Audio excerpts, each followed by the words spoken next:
Hello दोस्तों, welcome back to my channel. यदि आप एक कक्षा 8 के स्टूडेंट और आप लोग को ओरिजिनल पेपर का इंतज़ार था तो मैं आप लोगों के लिए ओरिजिनल पेपर लेकर के आ चुका हूं।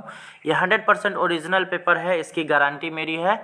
और ये कक्षा 8 का प्रश्न पत्र है और इसी तरह का प्रश्न पत्र पूरे बिहार में छपा है। तो आप लोग यहाँ से सारा सवाल मिला सकते हैं और सारा सवाल को लिख सकते हैं। और आगे की तरफ हम लोग चलने से पहले आप लोग को एक चीज़ क्लियर कर देना चाह रहे हैं कि इसी वीडियो के डिस्क्रिप्शन में आपको जो है मेरे दूसरे चैनल का लिंक मिल जाएगा, उसको जा कर के आप लोग को सब्सक्राइब करना है, वहाँ के वीडियोस को देखना है। और साथ ही आप लोग को अगर ये ओरिजिनल पेपर जो अभी मैं बता रहा हूँ, अगर आप लोग को ये डाउनलोड भी करना है तो आप हमारे टेलीग्राम चैनल से जुड़िए, जिसका लिंक आपको डिस्क्रिप्शन बॉक्स में ही मिल जाएगा। जहाँ पे अगर आप लोग उसको जा कर के ज्वाइन कर लेते हैं तो वहाँ पे कोई भी वीडियोस से रिलेटेड और या फिर इस सवाल से रिलेटेड कोई भी आपका क्वेश्चन होगा और या फिर किसी तरह का उस पर चेंजेस या फिर कोई जानकारी होगी तो मैं आपको वहाँ पे प्रदान कर दूंगा। ठीक है, तो चलिए अब हम लोग स्टार्ट करेंगे वीडियो और सारे क्वेश्चन आंसर को देखना स्टार्ट करेंगे। यहाँ से आप लोग का ओरिजिनल पेपर स्टार्ट है। यहाँ पे आप लोग देख सकते हैं वार्षिक मूल्यांकन 2023 से हिंदी का प्रश्न पत्र है। यहाँ पे अपना नाम लिख लेना है, यहाँ पे रोल नंबर, यहाँ पे भी स्कूल का नाम, यहाँ पे अपने प्रखंड का नाम, यहाँ पे संकुल का नाम और यहाँ पे जिला का नाम। ये मैंने बहुत बार बता दिया आप लोग को। यहाँ पर जो आप लोग को ये दिया गया वीक्षक का मूल्यांकनकर्ता का हस्ताक्षर, प्राप्तांक, ये आप लोग को नहीं भरना है। ये तीनों आप लोग को नहीं भरना है। ऊपर में जितना चीज़ डिटेल्स है उसको भरिए। नीचे की तरफ हम लोग आएंगे। पहला नंबर क्वेश्चन यहाँ से अब हम लोग का स्टार्ट है। आप लोग के यहाँ भी इसी तरह से क्वेश्चन होगा और आप लोग जो है कमेंट, आप एग्ज़ाम देकर के आइएगा तो कमेंट बॉक्स में लिखिएगा कि क्वेश्चन मिला या नहीं मिला। चलिए, क्वेश्चन है पहला, नीचे दिए गए रचनाओं का उनके रचनाकार के साथ सही मिलान करिए। जैसे यहाँ पे देख रहे हैं, झांसी की रानी किसके द्वारा लिखा गया? तो सुभद्रा कुमारी चौहान के द्वारा। उसके बाद है दीनबंधु निराला लिखा गया है आचार्य शिव पूजन सहाय के द्वारा। ठेस फणीश्वर नाथ रेणु पीपल लिखा गया गोपाल सिंह नेपाली। और करमवीर अयोध्या सिंह उपाध्याय हरिऔध के द्वारा। ठीक है, इस तरह से आप लोग का ये मैच हो गया। नीचे की तरफ हम लोग यहाँ से देखेंगे तो यहाँ से आप लोग का है ऑब्जेक्टिव। ठीक है, और आप लोग को यहाँ पे कुछ लोगो और ये लिखा हुआ मिल रहा होगा, ये हमारे कुछ यूट्यूब भाई हैं उनके लिए। ठीक है, चलिए, यूट्यूबर भाई लोग हैं उनके लिए। चलिए, करिश्मा शब्द का अर्थ क्या होता है? तो करिश्मा मतलब होता है चमत्कार। ठीक है, यहाँ पे आप लोग को टिक लगा लेना है। कुछ लोग करतब कहेंगे लेकिन ये करतब नहीं होता है, करिश्मा मतलब होता है चमत्कार। ठीक है, अगला आता है अशोक का शस्त्र त्याग किस विद्या की रचना है? तो ये एकांकी है। ठीक है, अगला हम लोग देखेंगे तो छोटा नागपुर स्वर्ग का एक टुकड़ा है किस पाठ की पंक्ति है? तो ये आप लोगों ने पढ़ा होगा, हुंडरू का जलप्रपात, उसकी यह पंक्ति है। चलिए, नीचे की तरफ हम लोग स्क्रॉल करेंगे तो यहाँ पे तत्पुरुष समास उस समास को कहते हैं जिसका, तो यहाँ पे आप लोग देख सकते हैं ऑप्शन नंबर ग में लिखा हुआ है अंतिम पद प्रधान हो। समास की अगर आप लोग परिभाषा पढ़े होंगे तो उसमें आप लोग ने देखा होगा कि तत्पुरुष समास उस समास को कहा जाता है जिसका अंतिम पद प्रधान हो। ठीक है, नेक्स्ट है यहाँ पे बूढ़े भारत में भी आई फिर से नई जवानी थी।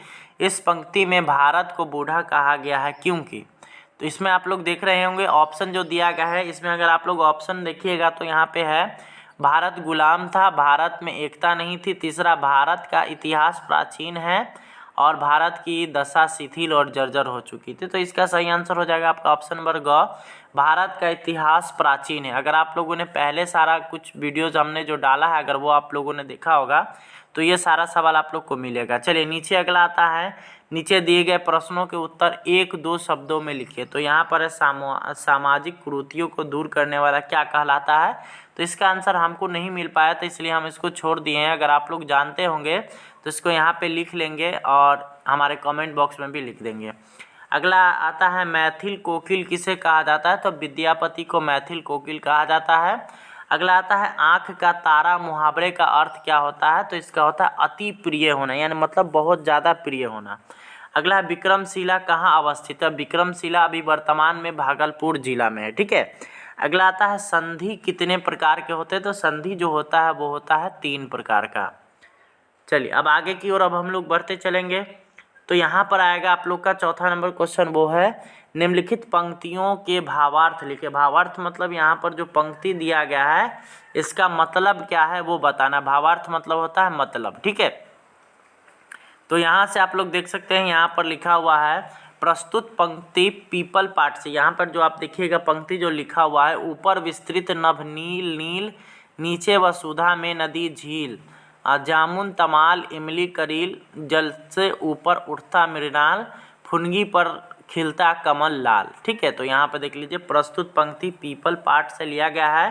प्रस्तुत पंक्ति से कवि गोपाल सिंह नेपाली, यहाँ पे देखिएगा ये जो कविता लिखा गया है गोपाल सिंह नेपाली के द्वारा लिखा गया, इसलिए लिखा गया है।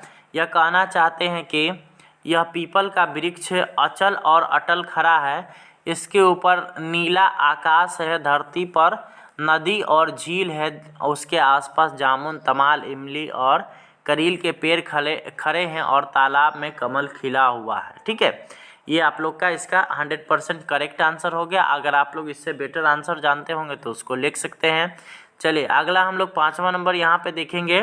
तो अपने जीवन की एक ऐसी घटना के बारे में बताइए जब आपको किसी से ईर्ष्या हुई हो, है ना। ईर्ष्या मतलब जलन। तो यहाँ पे देखिएगा, मुझे अपने जीवन में एक बार ईर्ष्या तब हुई थी जब मेरे दोस्त के परीक्षा में अधिक अंक आए थे, परंतु मुझे कम अंक आ गया था, तब मैंने इससे ईर्ष्या की थी। तो चलिए, हमारे साथ तो ये घटना घटा था तो मैंने ईर्ष्या की थी। आपके जीवन में अगर किसी और तरीके से कोई भी घटना घटी हो, अगर आपने ईर्ष्या की हो, तो उसके बारे में भी आप लोग लिख सकते हैं। ये कोई ज़रूरी नहीं कि हमने जो लिखा है वही आप लोग लिखें। यहाँ अगले की ओर हम लोग चलेंगे। 6ठा नंबर है, निम्नांकित प्रश्नों के उत्तर दीजिए। पहला क्वेश्चन है यहाँ पर 6ठा का पहला कि खेमा कसारा के होटल पर काम क्यों करता था। तो यहाँ पे इसका आंसर दिया गया है कि खेमा एक ऐसा लड़का था जिसके पिता ने कुछ पैसे के लिए अपने बेटे को कसारा के हाथ से बेच दिया था। कसारा जो था वो खेमा का मालिक हुआ करता था। ठीक है, ताकि बाकी परिवार के सदस्यों का भरण पोषण कर सके, जिस कारण से कसारा खेमा को अपने होटल में काम करने के लिए रखता था, इसलिए खेमा कसारा के होटल पर काम करता था। ठीक है, ये हो गया आपका आंसर। अगर आप लोग इससे बेटर आंसर जानते होंगे तो आपको यहाँ पर सवाल है, आपका उसका आंसर कर लेना है खुद से। अब यहाँ देखिए, अपने गांव के बारे में 50 शब्दों में लिखिए। तो यहाँ पे मेरे गांव का नाम और यहाँ पे अपने गांव का नाम यहाँ पे लिख लेना है, जो भी आपके गांव का नाम होगा। मेरे गांव में पक्की सड़क और कच्ची सड़क दोनों हैं, और साथ में मेरे गांव के भीतर तरह तरह के पेड़ पौधे बाग बगीचे हैं। मेरे गांव में यहाँ पे जेठ हो, किसी किसी गांव में एक स्कूल होता है, किसी किसी में एक से ज़्यादा होता है, या फिर किसी किसी गांव में स्कूल होता ही नहीं, तो वो अपने हिसाब से वहाँ पे देख लीजिएगा। यहाँ पर बच्चे बूढ़े जवान सभी प्रेम से रहते हैं। और इसमें आप लोग अगर और जोड़ना चाहिएगा तो और भी इससे रिलेटेड चीज़ इसमें आप लोग आसानी से जोड़ सकते हैं। तो इस वीडियो में इतना ही। यहाँ तक वीडियो देखने के लिए आपका बहुत बहुत धन्यवाद। अब मिलेंगे आपसे अब हम लोग नेक्स्ट वीडियो में, तब तक के लिए हमारे चैनल पर बने हुए रहे। Thanks for watching.